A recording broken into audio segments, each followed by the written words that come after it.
For a child with dyslexia who needs consistent, structured literacy instruction delivered by someone who knows what they're doing, these details are not minor. They are the whole thing.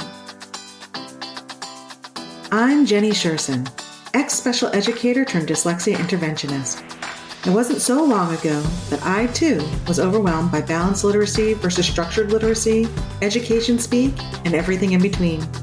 Fast forward after many, many hours of self-driven education, and you'll see I've built a thriving dyslexia practice helping students from age 6 to 18. My specialties? Working with the quote-unquote difficult, almost always 2E, student, and breaking down the complexities of dyslexia into everyday language strategies and action steps. You spent years getting the IEP right, years of meetings, evaluations, pushing back, advocating, building relationships with teachers and specialists who finally knew your child, who understood how they learn, what they need, and how to get it to them. You felt like you were in a good place. And then your child changes schools.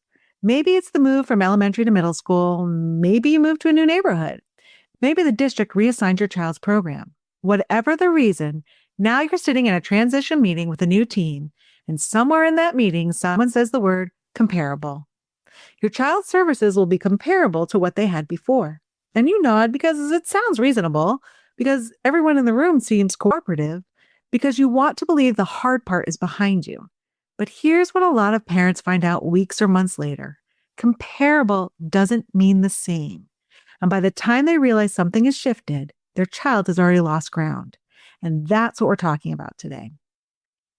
So let's start with IDEA, the Individuals with Disability Education Act. It actually requires when a child with an IEP changes schools. The law says the new school must provide your child with a free, appropriate public education. That's FAPE. Including services that are comparable to what was described in their previous IEP. Now, that's the federal floor. You can't go anything below that. You can only go up.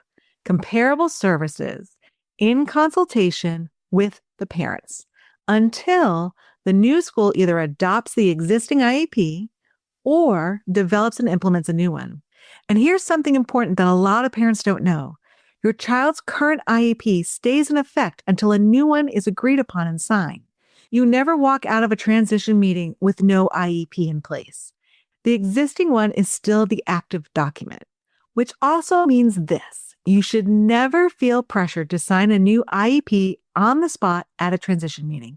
Take it home, read it, compare it to what you had. You are allowed to take the time you need before you put your signature on anything, ever. Now, how this plays out in practice depends a lot upon the type of school change we're talking about. When a child moves from one school to another within the same district, like elementary to middle school, the transition tends to go a lot more smoothly. Both schools are operating under the same district policies. The same service providers may even continue working with your child. And districts will often have special education staff from both schools at the transition meeting. The new school can speak directly to how services will be delivered, what will stay the same, and how things will work in the new building. It's still not a guarantee that everything transfers perfectly or exactly the same, but the infrastructure is there to make it work. Moving to a different district is a new story. The new district is not simply obligated to pick up your child's IEP exactly as it was written and run with it. They can review it, they can question it, they can develop a new IEP, and that new IEP may not look like the one you spent years getting perfect. Different districts have different resources, different service delivery models, and different staff, and sometimes different opinions about what your child actually needs. This is where parents most often find that services change. The frequency or intensity drops, the delivery model shifts, and an accommodation might just quietly disappear. And too many times it happens without a clear explanation of why. Now, I want to be really clear here. Not every new team is acting in bad faith. For most of the people sitting in the room, this is a procedure. It's a process they move through regularly. And in the middle of a procedure, the individual child can get lost in the steps.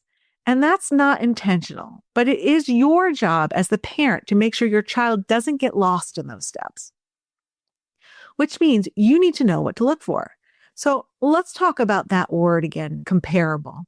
IDEA uses the word comparable, not identical. That distinction matters more than most parents realize when they first hear it. Comparable leaves room for interpretation. And in that room, interpretation often goes in the direction of what is convenient for the new school rather than what is best for your child.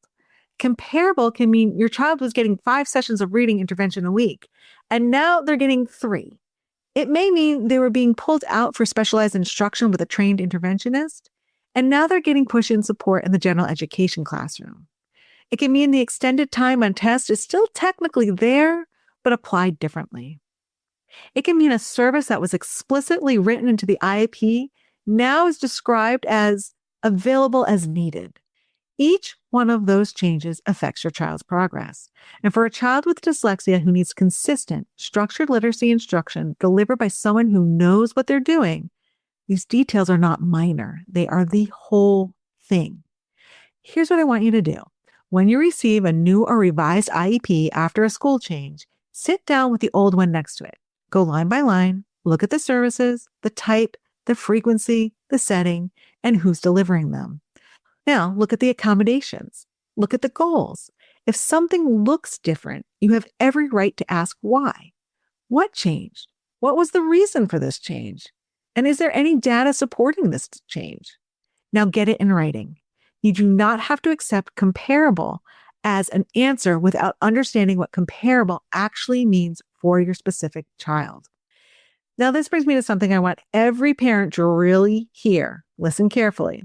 Before any school change happens, you need to have your complete copy of your child's records in your hands. That means current IEP, every evaluation report, every progress note, prior written notices, any correspondence you've ever had between you and the school. You need all of it. Here's why this matters so much. If the new school questions your child's services, their eligibility classification, or the goals that were set, your records are your evidence. They're your data. You cannot advocate for something that you cannot document, right? You have to have your documentation. And when you're sitting across from a new team who has never met your child, never seen them struggle, never watched them work through a difficult reading task, your records are what tells your child's story before that team has had the chance to write their own version of it. Request those records before the transition meeting if at all possible. And once you have the new IEP in hand, do that side-by-side comparison before you sign anything. What stayed the same? What changed? What's missing? Those 3 questions can tell you a lot about whether the word comparable is actually being honored. Your child's IEP is a legal, living document, but it doesn't automatically travel intact from one school to the next. And the word comparable, while it sounds reassuring in a meeting, is not the same as identical. You have every right to question what comparable means for your child specifically, to take time before signing a new IEP, and to ask for clear written reasons if anything has changed.